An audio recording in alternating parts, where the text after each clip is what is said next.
在大多数人的传统观念里只要体检发现血糖偏高，或是被确诊糖尿病，第一时间都会觉得是自己的胰岛功能变差了，身体分泌的胰岛素不够用，才没办法把血糖控制好。这么多年来，大家几乎都把胰岛衰退当成引发血糖问题的最主要原因。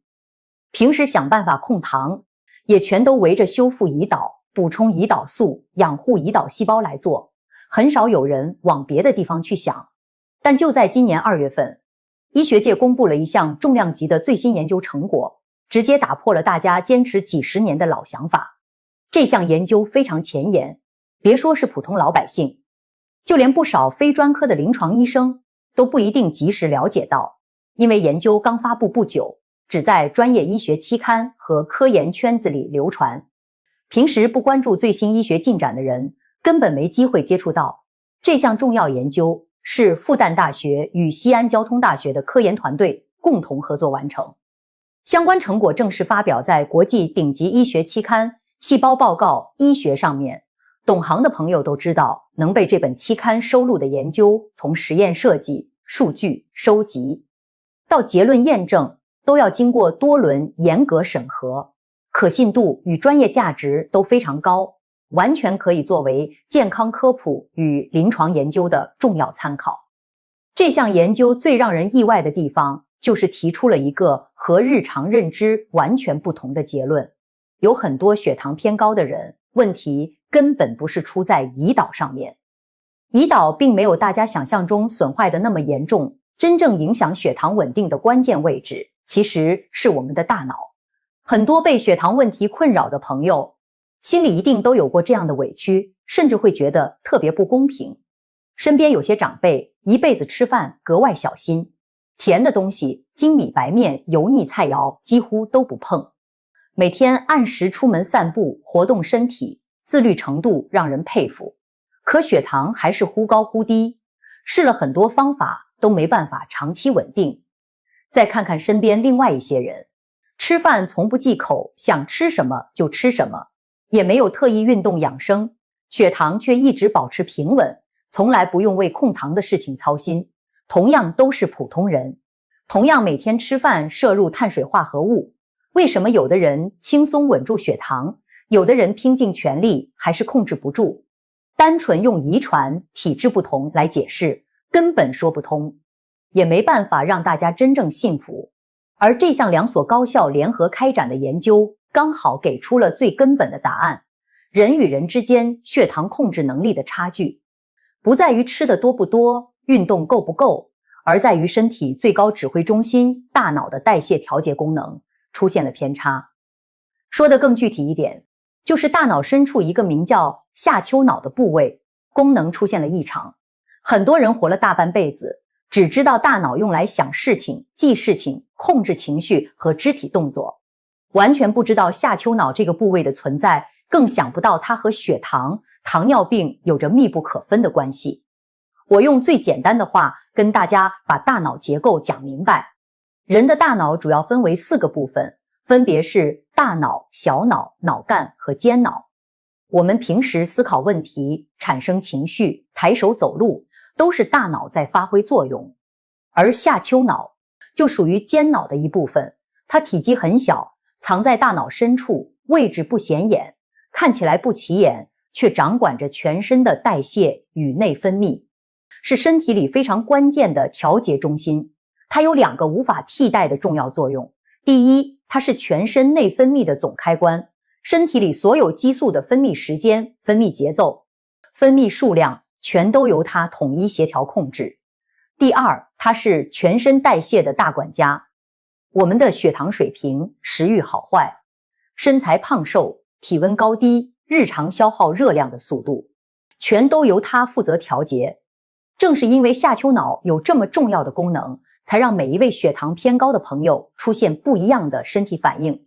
也就是大家常说的，同样是血糖高，每个人的控制难度完全不一样。有的人容易稳住，有的人再努力也难见效，根源大多都和下丘脑有关。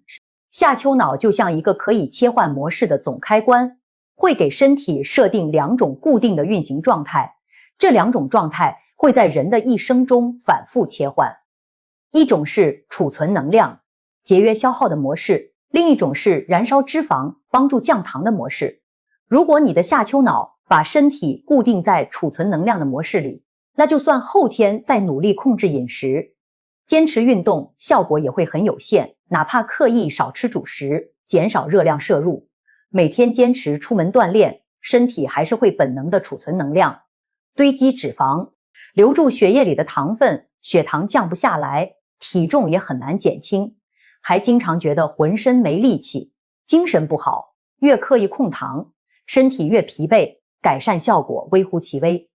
可如果下丘脑把身体设定在燃烧脂肪、帮助降糖的模式，情况就完全不一样了。不用刻意忌口，不用强迫自己做高强度运动，正常吃饭，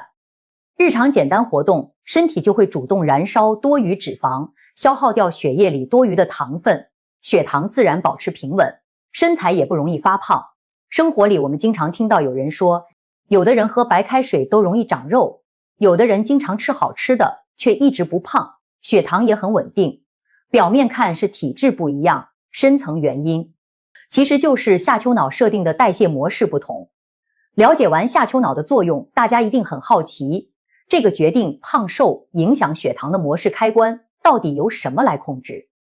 我们有没有办法主动把身体从储存能量的模式切换成燃烧脂肪、帮助降糖的模式？这正是这项研究最核心、最有突破的地方。研究团队发现，关键在于一种名叫催产素能神经元的物质。一提到催产素，大多数人第一反应都会觉得这是女性怀孕、生产、喂奶时才会用到的激素，只和生育、哺乳有关。其实这是很大的误解，大家远远低估了它的作用。催产素的功能遍布全身，除了帮助女性子宫收缩、促进乳汁分泌之外，还有2个非常重要的作用。一是调节人的食欲，二是参与全身的能量代谢。放到血糖调节这件事上，它可以说是身体里天然帮助稳定血糖的重要力量，地位非常重要。当催产素能神经元保持活跃，被充分激活时，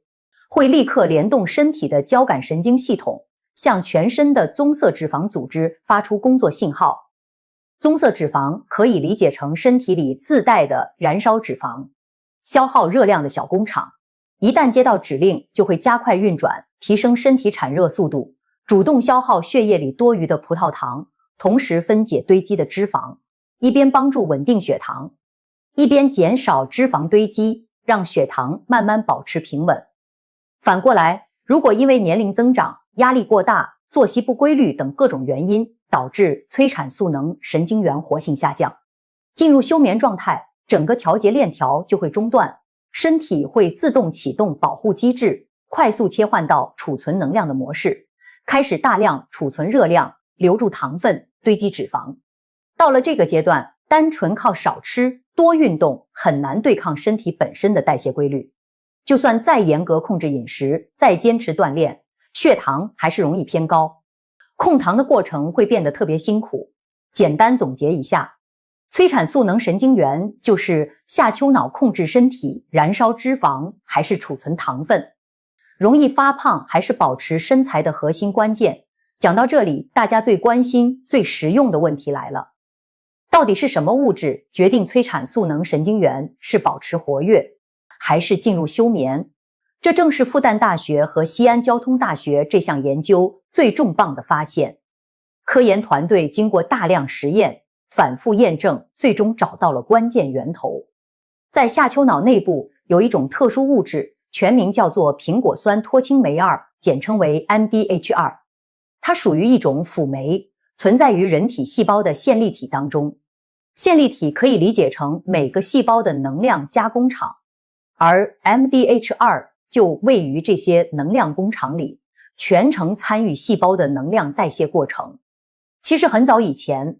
医学界就已经发现这种物质在大脑中的含量并不低，但一直不清楚它具体有什么功能，参与哪些身体调节，长期以来都是一个没有被解开的医学疑问。而这次联合研究刚好填补了这个空白。第一次明确了它在中枢神经系统里的主要作用。专门调节催产素能神经元的活性，是控制整个代谢调节链条的最源头关键。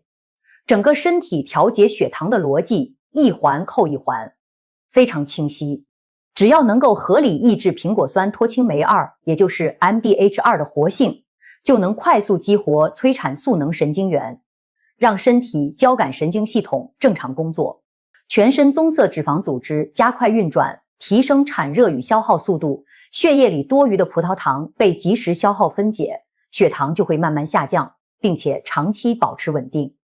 这套全新被证实的调节机制，对于所有血糖偏高、被糖尿病困扰的朋友来说，意义特别重大，彻底打开了控糖的新思路。以前大家控糖，只关注胰岛功能、饮食控制、运动锻炼，全靠后天坚持来勉强维持。现在才明白，最根本的原因在于大脑，在于下丘脑，在于 MDH2 与催产素能神经元的相互调节。只要能够科学调控 MDH2 的活性，就能从根源上激活身体自带的燃烧脂肪、稳定血糖的机制。不用过度忌口，不用强迫自己做高强度运动，就能更轻松地稳住血糖，让控糖变得更高效。看到这里，很多朋友都会忍不住问，既然抑制 MDH2 可以帮助调节血糖，那现在有没有对应的药物可以直接给血糖高的人使用？研究团队在实验过程中确实使用了一种名为 LW6 的小分子化合物，能够精准抑制 MDH2 的活性，并且在实验中取得了比较明显的调节效果。但这里必须严肃，清楚地告诉大家， LW6 目前只能用于实验室科研，仅仅是用来做动物实验验证调节机制的研究试剂，并不是已经上市可以日常使用的临床药物，也没有经过完整的人体安全性测试与临床试验。现阶段绝对不能当作降糖药物使用，普通朋友千万不要盲目寻找，随意尝试，避免给身体带来不必要的风险。就算目前相关研究还不能直接转化为日常使用的药物，这项研究的价值依然非常大。它为糖尿病的预防、调理以及新药研发指明了全新方向，打破了过去只关注胰岛功能的单一思路，把调节的重点拓展到大脑中枢代谢层面。未来随着医学研究不断深入，技术不断进步，很有可能研发出安全、适合人体、能够针对性调节 MDH2 活性的药物与调理方法。等到那一天，广大被血糖问题困扰的朋友就不用一辈子严格忌口，不用靠强大意志力勉强坚持饮食与运动，能够更轻松地调节血糖，不用再为日常吃饭发愁，这样的生活慢慢都会实现。好了，今天的健康科普内容就和大家聊到这里，希望每一位朋友都能身体健康，从今天的内容里学到真正有用、听得懂的健康知识。最后提醒大家，本期内容仅作为健康科普参考，不能代替专业医生的诊断和治疗方案。如果本身有血糖方面的问题，或者身体出现不适，一定要及时咨询专业的医生和医护人员，在专业指导下进行调理。我们下次再见。